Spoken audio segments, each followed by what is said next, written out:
Nosotros pisamos fondo, llegamos al fondo económicamente. No les puedo contar las cosas que sufrimos durante estos años porque fueron realmente difíciles. Pero el pueblo cubano tiene una característica. En primer lugar, a partir del proceso revolucionario, es un pueblo que ha aumentado muchísimo su nivel cultural. Por tanto, es un pueblo con una gran dignidad y un pueblo con un gran nivel cultural. Y eso nos permite ser un pueblo muy libre. Decidimos qué es lo que queremos y luchamos por lo que queremos. Hay mucha desinformación con relación a Cuba, hay muchas cosas que se han manipulado a lo largo de nuestra historia y desgraciadamente las grandes transnacionales de la comunicación pues muy pocas veces dicen la verdad de lo que ocurre en otras partes del mundo.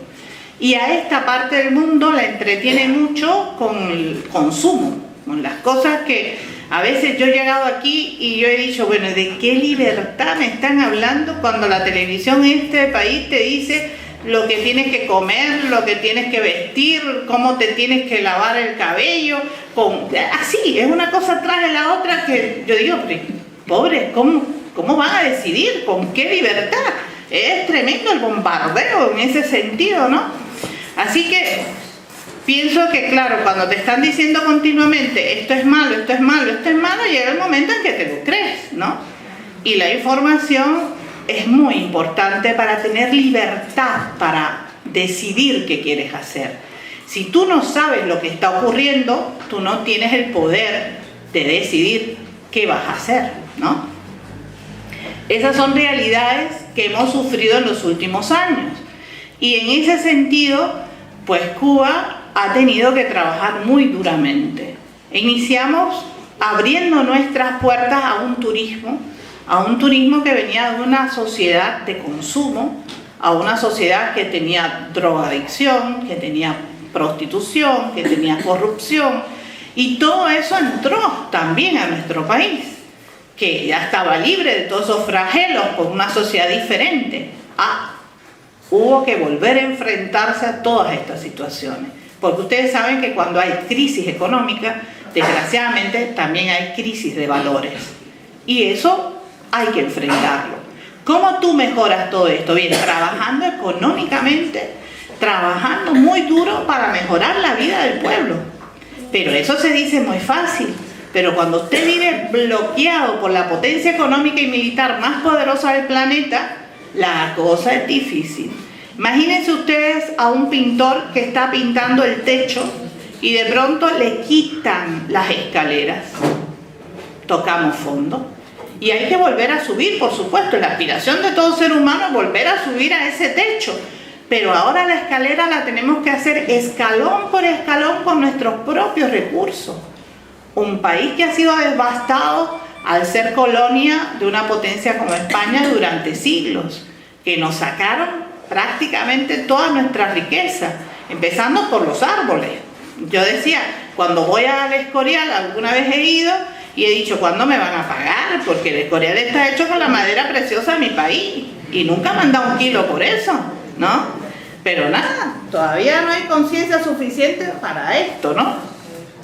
Bueno, está bien, seguimos adelante, no hay problema. Bueno, la cuestión es que después de salir de los españoles, caímos con los gringos. Y estos fueron 50 y más años de dominio. Y les voy a poner un solo ejemplo. Por ejemplo, los españoles no sabían del níquel en aquella época. Por eso no se lo llevaron. Y nos queda hoy, somos el cuarto país de reservorio, estamos entre el cuarto y el sexto país de reservorio de níquel en el mundo. Fíjense, ¿no? Pero los gringos ya sí sabían usar el níquel. Así que, ¿qué hicieron? Una fábrica extraordinaria al norte del país, ir a la parte más oriental del país, y allí hicieron una tecnología de punta. Pero ¿qué pasa? Por ejemplo, para que el níquel sea vendido con un buen precio internacional, tiene que tener una pureza del 98-99%. ¿Qué hacían los gringos?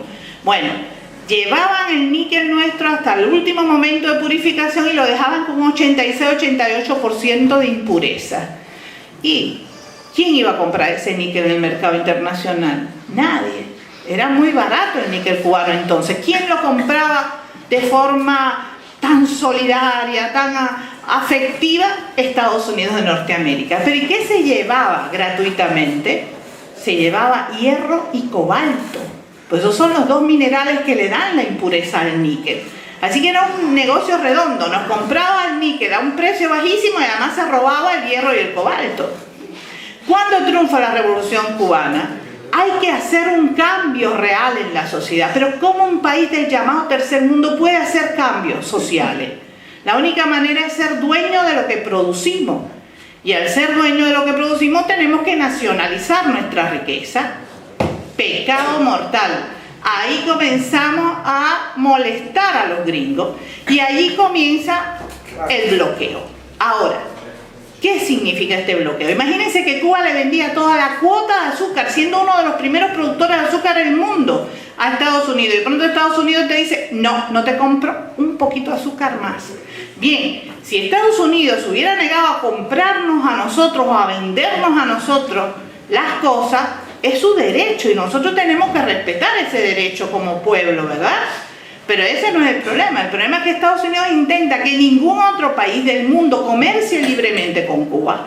Pongamos un simple ejemplo. Japón necesita nuestro níquel, no es productor de níquel, tiene que comprarlo. Y fue a Cuba a hacer un negocio con nosotros redondo. Nos compraba el níquel a muy buen precio y bueno, ellos resolvían sus problemas de aleación. Estados Unidos detecta este negocio y llama inmediatamente a Japón y le dice, si compras un poco de níquel de Cuba, no te compramos ninguna cosa que tenga aleación con níquel. Cuénteme, ¿qué no tiene níquel en el mundo hoy? ¿Ah? ¿Y qué produce Japón? Sobre todo tecnología. Y esa tecnología toda está llena de níquel. ¿Ah? Si nos compraban a nosotros un poquito de ese níquel, se quedaban ellos sin negocio. Por tanto, Cuba no pudo vender su níquel a Japón. Bueno, por suerte hay un primer productor de níquel en el mundo que es Canadá. Es muy rico en níquel. ¿Y qué hizo Canadá? Nos empezó a comprar níquel a nosotros. ¿Y por qué Estados Unidos no bloquea entonces a Canadá o no le hace saber las leyes de bloqueo? Sí se lo intenta hacer saber, pero ¿qué pasa? Como ellos son productores de níquel, los canadienses le dijeron simplemente, el níquel nuestro yo te lo vendo a ti, el de Cuba lo utilizo para mí. No pudieron usar el bloqueo contra Canadá. Y suerte para nosotros que podemos vender entonces el níquel. Claro, también están los chinos ahora. Los chinos están comprando una gran cantidad de níquel. Perfecto, no hay problema. Hemos mejorado la tecnología y estamos haciendo un níquel de pureza de 98 y 99%. Buenísima calidad y sin problema. Pero ahí tienen un ejemplo de cómo nosotros dependíamos económicamente de Estados Unidos y cómo el bloqueo intenta cerrar a Cuba con relación a otros pueblos del mundo. Si fuera solamente desde el punto de vista económico, no dolería tanto. Lo que más duele el bloqueo y lo que no es cuantificable es el dolor provocado a las familias cubanas. Miles de ejemplos como médico les puedo poner. Les voy a poner simplemente uno, que me es muy cercano porque era una amiga mía que tenía a su niño de 5 años con una meningoencefalitis herpética por un virus. Estas son prácticamente mortales, pero desgraciadamente para nosotros el único medicamento efectivo es de una patente de Estados Unidos de Norteamérica. Intentamos por todos los medios comprar el medicamento. Cuba tenía el dinero para comprar el medicamento, pero nadie ofertaba el medicamento a Cuba. Por ley del bloqueo, si una empresa negocia con Cuba, ellos pueden sancionar a la empresa entre 5 a 10 millones de dólares como multa, o simplemente pueden retirar su capital del mercado de esa empresa, o pueden impedir que los productos de esa empresa se vendan en el mercado de Estados Unidos. Ese es el bloqueo. Y nosotros perdimos un niño de 5 años que podía haber sido salvado porque no teníamos el medicamento, porque no llegó a tiempo. Por suerte, hay una gran solidaridad en el pueblo de Estados Unidos con Cuba, muchísimas organizaciones de solidaridad, y lo intentaron, trataron de llevar el medicamento a nuestro país, pero llegó tarde. Llegó tarde y la vida de un niño de 5 años fue condenada simple y llanamente por haber nacido en Cuba. Esa es la realidad del bloqueo. Y eso es lo que nadie nos puede pagar nunca, porque ese dolor no se puede comprar. Es una de las cosas más duras que enfrentamos. Pero un pueblo que ha aprendido a vivir y que además es muy alegre. El pueblo cubano es realmente un pueblo muy valiente y muy alegre también. Y eso nos dio fuerza para resistir, para buscar alternativas. Les dije que la primera fue el turismo. Abrimos nuestras puertas al turismo, bien.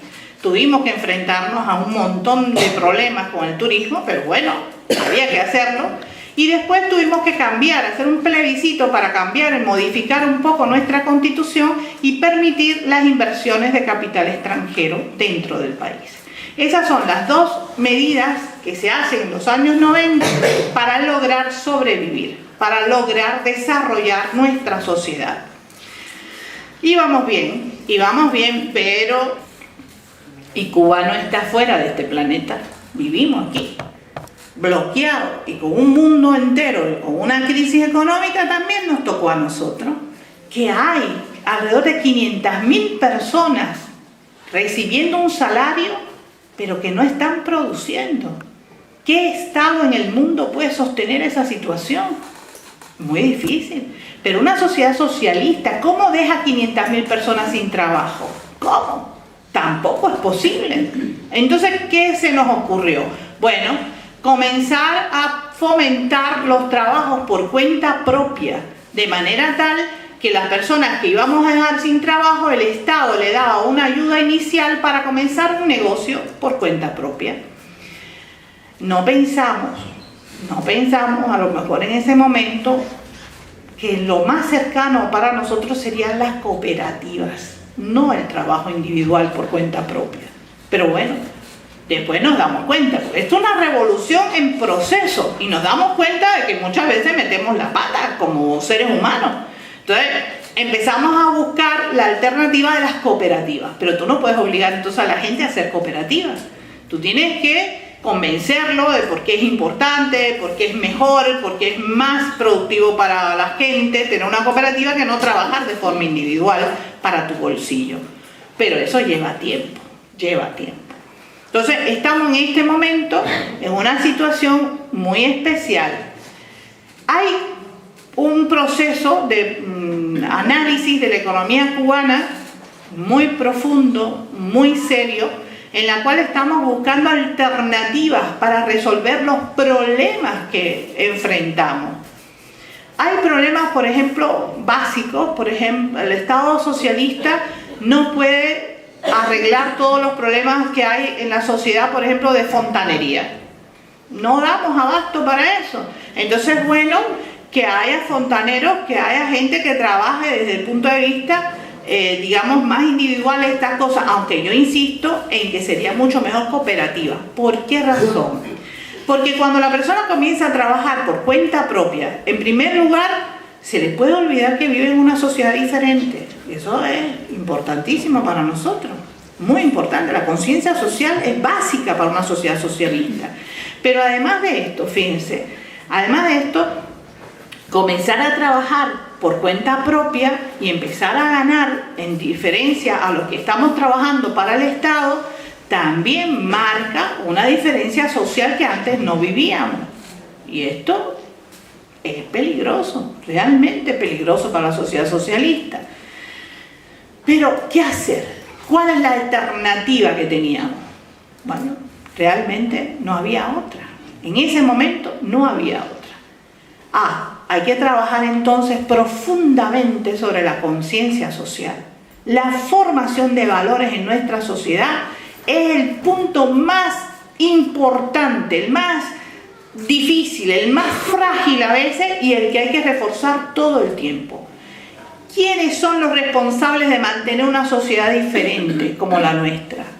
Las nuevas generaciones. ¿Por qué? Los hombres que lucharon por esa revolución desgraciadamente van desapareciendo físicamente. Entonces tiene que haber una juventud, una masa importante de hombres y mujeres jóvenes comprometidos con el proceso social. ¿Cómo lograr eso? cómo formar esos valores en nuestra sociedad, cómo no perder esos valores formados durante tanto tiempo. ¿Vale? La cosa no es fácil. Imagínense un ejemplo que viví yo. Pues yo soy médico. En este momento que les estoy contando lo que viví, todavía no me habían subido el salario. Ahora me lo acaban de subir y me lo han duplicado, ¿no? Me lo han duplicado, que todavía no es suficiente, que conste. Pero bueno, a ver, de lo que yo tenía, eran 573 pesos a 1.400, hay una diferencia, ¿verdad? Y uno vive un poquito mejor y más suave la cosa. Pero ¿por qué le pudimos subir el salario a los médicos y no a otras personas de la sociedad? Vamos a contar esto después para que ustedes se den cuenta, porque una cosa en una sociedad socialista se puede manejar y en otra no. El caso nuestro, por ejemplo, yo les contaba que en un momento determinado en mi casa se me rompe el cajón de la cocina. Nosotros decimos a eso gaveta de la cocina. Y yo vivo muy cerca del mar, vivo en el municipio Playa, estoy a 3 cuadras, 4 cuadras a lo mejor del mar. Por tanto el salitre es continuo. Y va acabando con todo, acaba con la madera, acaba con todo. Y esta casa donde yo estoy viviendo es como de los años 40. Así que imagínense, una madera que ha llevado tantos años sometido a eso, se pudrió. Yo me convertí casi en carpintera, puse clavito por todos lados, pero no resolví, la madera estaba podrida, así que no había manera. Bueno, llamo a un carpintero. Comenzaba el desarrollo del trabajo por cuenta propia, aunque siempre existió algunos de estos oficios, ahora era más. Entonces podía llamar a un carpintero, lo llamo, el tipo viene con traje y corbata y todo. Cuando yo lo vi entrar hacia mi casa, dije, esto está difícil. Pero bueno, vamos a escuchar, vamos a ver. El hombre llega y yo le digo, mire, necesito que me arregle este cajón de la cocina, pero como ahorita va a estar todo igual, hágame un presupuesto a ver cuánto me costaría arreglar toda mi cocina. Mi cocina no es muy grande, pero bueno, a ver cuánto. El hombre va, saca su medidor, mide, y viene, se sienta conmigo una libretica y me dice, la cocina completa le costaría unos 6.000 CUC, 6.000 euros. ¿Qué? Le dije, usted está loco. Y yo ganaba en ese momento apenas 25 euros, pongamos, al mes. ¿Cómo demonios voy a pagar 6.000 por una cocina? Eso es de loco, ¿no? Pero, bueno, esto es uno de los problemas que estamos enfrentando con esta gente que trabaja por cuenta propia. Pone los precios que quiere y pone los precios además pensando en el turismo, no en los nacionales, que somos diferentes, el poder adquisitivo es muy diferente. Por supuesto que le dije, no estoy hablando nada con usted, siga su camino sin problema. No, mire que no he hablado nada con usted, siga. Después, por suerte, me encontré a uno que me lo bajó a 600. Oiga, ya eso es un dolor de cabeza también para mí, pero bueno, de 600 a 6.000 hay una diferencia. Y más o menos, con la solidaridad, logré arreglar mi cocina. No es una maravilla, pero está bien, está funcionando. Pero esto te da una lección, sí. Cuando tú trabajas en cooperativa, los precios son mucho más ajustables al medio donde estás desarrollándote y por tanto los trabajadores, que en resumen somos los más importantes en el país, podemos entonces arreglar nuestras cosas a través del trabajo con las cooperativas. Por eso insistimos y volvemos a insistir en que el futuro nuestro son las cooperativas de servicio. Pero bueno, esto es poco a poco. Vamos caminando. Les decía que nos habían subido el salario a los médicos.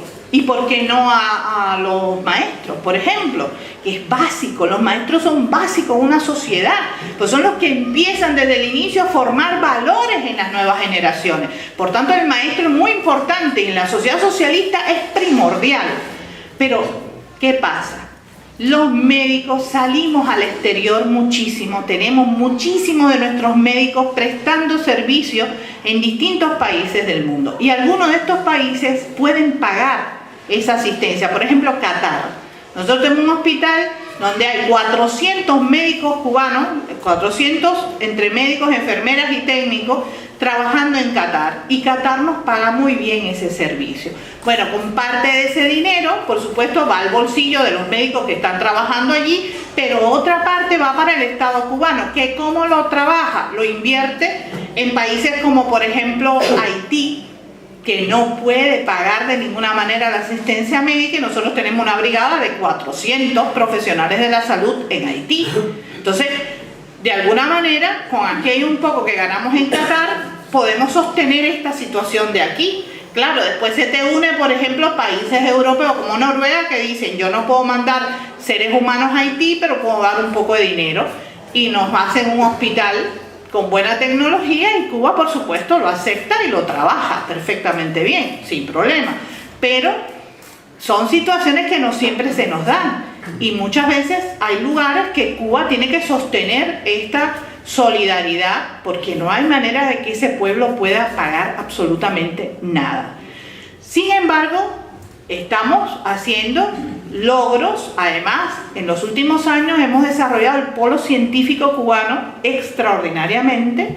De momento estamos trabajando ya, estamos comercializando la vacuna contra el cáncer de pulmón, contra el cáncer de próstata, estamos trabajando contra el cáncer de intestino, estamos trabajando contra el cáncer de mama, contra el cáncer de útero, estamos ya en los ensayos últimos clínicos de estas vacunas, ya próximamente van a salir a la venta. Entonces, por ahí también nos está entrando un poco de dinero, lo reinvertimos en el polo científico, pero también en nuestros médicos, y por eso hemos podido aumentar el salario de nuestros profesionales de la salud, porque el trabajo de muchos de estos hombres y mujeres fuera del país ha dado posibilidad al Estado de obtener alguna ganancia, y esa ganancia hay que invertirla también en los trabajadores que están sosteniendo la medicina en Cuba, porque tenemos miles de médicos fuera del país. Yo les pongo un ejemplo muy sencillo. Cuando esta cuestión del ébola en África, ¿dónde fue la Organización Mundial de la Salud para buscar ayuda? ¿Dónde fue? Fue a Cuba. Fue a Cuba, y nuestros médicos en su gran mayoría fueron los que controlaron esa epidemia. Entonces, eso significa, primero, que hay un nivel científico importante, pero además hay una calidad humana extraordinaria, y eso son los valores de la revolución que no se han perdido nunca, y que tenemos que seguir trabajando, y que tenemos que seguir perfeccionándolo. Ahora, retos. Tenemos muchísimos, señores, muchísimos. Yo les voy a leer algunos, porque esto es muy económico, y ustedes saben que yo soy médico. Entonces, me tengo que ayudar de los economistas cubanos, ¿no? Voy para ustedes. A ver, estos cambios, por ejemplo, nuevas ofertas de bienes y servicios, reconocimiento de fuentes de empleo existentes y captura de su contribución fiscal. En este momento hay 450.000 trabajadores por cuenta propia que pagan tributos al Estado. Esta es otra entrada también de ganancia para el Estado.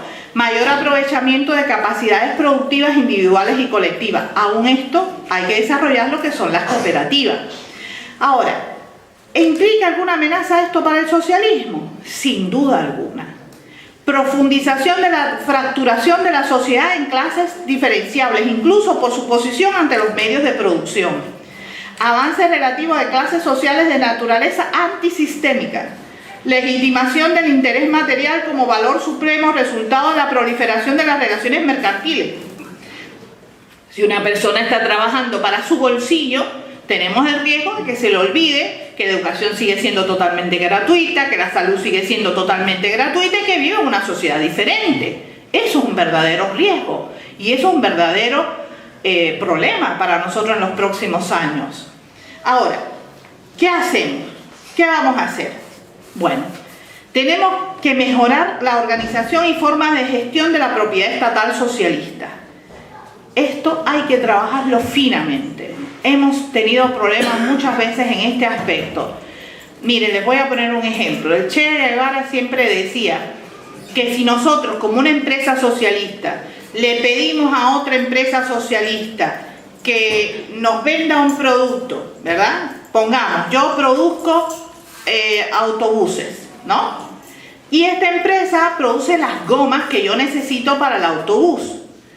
Yo le voy a comprar a ella las gomas, y esta me la va a vender con ganancia extra para ellos tener la plusvalía necesaria, es decir, para tener la rentabilidad necesaria para poder seguir desarrollando su empresa. Pero eso es mentira, eso es mentirnos dentro del socialismo. Porque si yo te vendo a ti las gomas y yo hago el bus, cuando lo completo, es que realmente se va a convertir en mercancía, porque es lo que va al exterior. Eso es lo que yo voy a vender como producto terminal.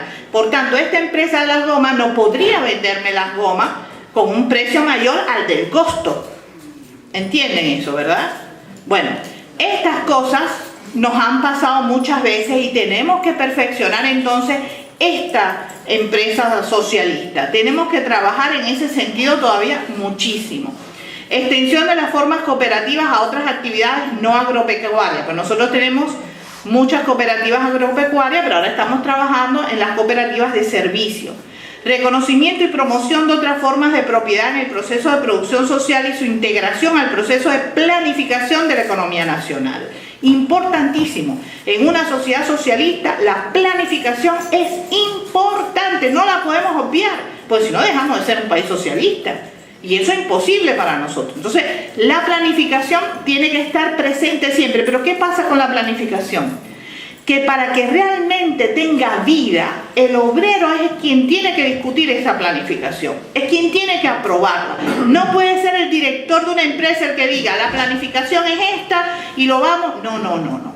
Hay que discutirla con los trabajadores y los trabajadores tienen que estar conscientes de que eso puede ser o no puede ser. Ellos son los únicos que dicen, yo que estoy atrás de esta máquina, soy el que digo que esta máquina puede dar esa producción o no. No es posible, esta planificación es errada, vamos a resolverlo.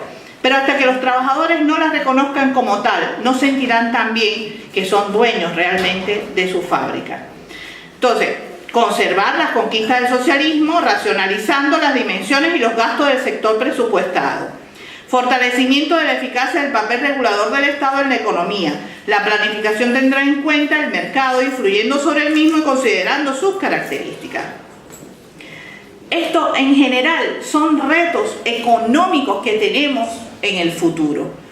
Hay obligadamente que mejorar la economía del país. Pero para eso tenemos que luchar muy duramente para que nos quiten el bloqueo. Esto es algo que enlentece totalmente el desarrollo del país. Por tanto, una de las luchas actuales de Cuba es que nos quiten el bloqueo. Ya logramos que Estados Unidos nos quitara de la lista de países terroristas. Esa era la excusa que mantenían para mantener el bloqueo. ¿Y ahora cuál va a ser? ¿Cuál van a usar? Estamos esperando a ver qué pasa. Pero además de esto, nosotros comenzamos un proceso nuevo, histórico, de apertura de embajadas de Estados Unidos en Cuba y de Cuba en Washington. Muy bien, pero ¿cómo puede ser una relación diplomática con un país que te bloquea económicamente? ¿Cómo puede ser eso? ¿O cómo puede ser una relación con un país que tiene usurpada un territorio que es tuyo y te lo está robando, que es la base naval de Guantánamo? ¿Cómo se puede tener una relación diplomática normal con un país así? Es muy difícil, realmente es muy difícil. Entonces, mire, nosotros tenemos que resolver estos problemas primero, que son de las cosas que estamos discutiendo todo el tiempo con Estados Unidos. Si quieren una relación normal con nosotros, de verdad, lo primero hay que quitar el bloqueo y lo segundo, devolver Guantánamo. Esos son requisitos indispensables para que haya una relación de verdad fluida entre los dos países. Por ahora están respetando las 20.000 visas anuales que se habían comprometido a tener con Cuba. Ustedes conocen, por ejemplo, de la ley de reajuste cubano, que durante muchos años fue un flagelo para la población cubana porque les prohibían irse legalmente a Estados Unidos y entonces los incentivaban a irse de forma ilegal.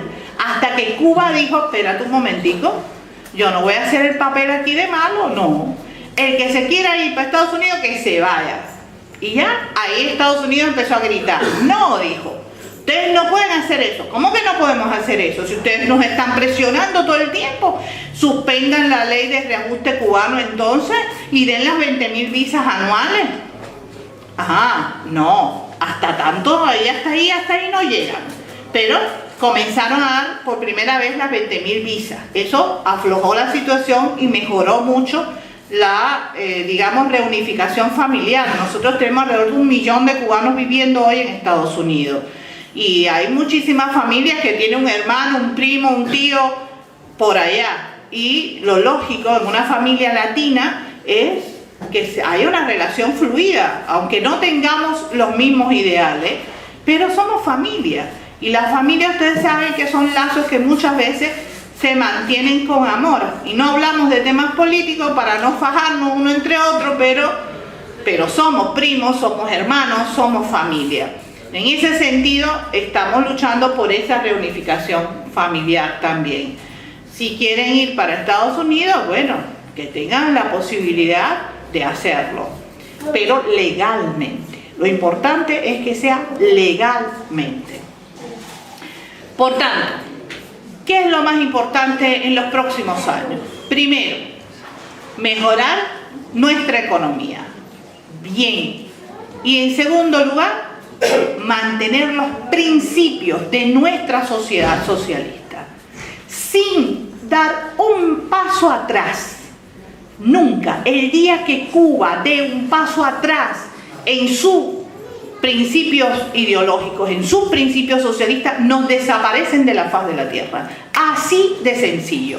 Por tanto, como dice un gran cantautor cubano, es preferible hundirse en el mar que no perder la gloria que se ha vivido. Por tanto, mucho nos falta todavía por caminar. ¿La sociedad cubana es perfecta? No, no es perfecta. Ninguna sociedad hecha por hombres y por mujeres logra ser perfecta. Todos los días podemos cometer errores, pero ¿quiénes pueden resolver esos errores? ¿Quiénes? ¿Quiénes? ¿Los que viven a kilómetros de distancia de su pueblo, de su país? No, los que trabajamos todos los días dentro de ese país. Esos somos los que tenemos el derecho y la posibilidad de mejorar nuestra sociedad, de hacerla cada día más humana y más perfecta. Estamos viviendo un momento muy especial en América Latina. Mucha gente habla de que el Papa Francisco ha logrado estos cambios con Estados Unidos. Yo no le niego su participación, respeto muchísimo a su santidad, la verdad, me parece un hombre con buenas intenciones, por lo menos en lo que habla, me da esa impresión, pero no creo que le haya podido modificar esa relación. Yo creo que lo que ha modificado esa relación es la presión de un continente latinoamericano que ha despertado, que ha comenzado a exigir sus derechos y que le exigió por primera vez al gobierno de Estados Unidos que o Cuba participaba en esa reunión o no había reunión. Así de sencillo. Y Estados Unidos no se puede dar el lujo de perder su patio trasero, que ha sido siempre nuestra América, con lo cual han intentado hacer lo que le da deseo. Por eso son los problemas, por ejemplo, que hoy hay en Venezuela. ¿Cuánto pagaban Estados Unidos por el barril de petróleo en Venezuela? Entre 5 a 7 dólares, era lo que pagaban. Hoy tienen que pagar el precio del mercado internacional. El país más consumidor de petróleo en el mundo, dígame, ¿cómo será eso económicamente para ellos? Un desgaste tremendo. Y entonces ahí viene esa lucha continua para tratar de desprestigiar un proceso revolucionario. Bien, tenemos Bolivia, tenemos Ecuador, tenemos Nicaragua, son países que forman un grupo que llamamos el ALBA, Alternativa Bolivariana para Nuestra América, amanecer de nuestro continente, el despertar de nuestros pueblos. Buscamos unidad entre todos nosotros. Nosotros tenemos una ventaja con relación a la comunidad europea, que es que casi todos hablamos el mismo idioma. Fue puesto por una colonización, es verdad, pero no podemos negar la historia. Son 500 años en que la mayoría de nosotros hablamos castellano. Y bueno, nuestros pueblos originarios mantienen su lenguaje. Eso es importantísimo, mantener tus raíces culturales. Pero el castellano nos permite comunicarnos entre todos y la unidad entonces es mucho más fácil también. En ese sentido estamos trabajando, estamos buscando una unidad más fuerte entre nuestros pueblos. Comienza el ALBA a tener proyectos como por ejemplo el proyecto Yo Sí Puedo, que es la alfabetización de nuestros pueblos latinoamericanos, no solamente en los idiomas de la colonización, no solamente en castellano, en francés, en inglés o en portugués, no, sino en los idiomas autóctonos de nuestras tierras, creol, quechua, quichua, aymara, guaraní, yahupo, un montón, hay unos cuantos idiomas en nuestras tierras. Estamos trabajando en ese sentido fuertemente. Junto con el proceso de alfabetización que se llama Yo Sí Puedo, aparece un nuevo proceso y nos dimos cuenta que había personas que no se acercaban, como que tenían un rechazo a la cuestión de decir que no sabían leer y escribir. ¿Por qué? Bueno, porque no veían. Tenían patologías tan sencillas de resolver como tirigio y catarata. Claro, cuando yo digo esto delante de un oftalmólogo se pone bravo conmigo, porque sencillo tampoco es. Hay que operar un ojo, hay que abrirlo, sacar un cristalino, no, pero bueno, entre todas las grandes operaciones del mundo, esta es pequeñita porque es en el ojo y se hace rápido con una buena tecnología. Y logramos entonces comenzar a operar a pacientes que son, fíjese, pacientes, es la palabra de orden, porque para los colegios latinoamericanos de medicina, que normalmente son muy reaccionarios, estas personas serían clientes. Pero no es cierto, nunca podrían ser clientes de ellos porque no pueden pagar. Y nosotros lo estamos haciendo gratuitamente. Llevamos ya casi 5 millones de personas operadas gratuitamente en América Latina. Claro, hemos extendido este trabajo también a África y también a Asia. Tenemos hospitales oftalmológicos en Qatar, tenemos hospitales oftalmológicos en Argelia, tenemos en el sur de África, tenemos hospitales oftalmológicos en Asia, tenemos muchísimos lugares ya donde estamos ayudando a otros pueblos a mejorar su visión. Bueno, estos son los proyectos que vamos a seguir manteniendo, los proyectos que vamos a seguir mejorando y perfeccionando. Tenemos mucho trabajo por delante, muchísimo. Hay muchas cosas que tenemos que hacer de verdad. Y yo pienso que estamos en el momento adecuado para no perder nunca el rumbo, para seguir por ese camino, haciendo posible el sueño de los mejores hombres y mujeres de nuestro planeta, hacer un mundo mucho más justo para todos. Ese es el objetivo.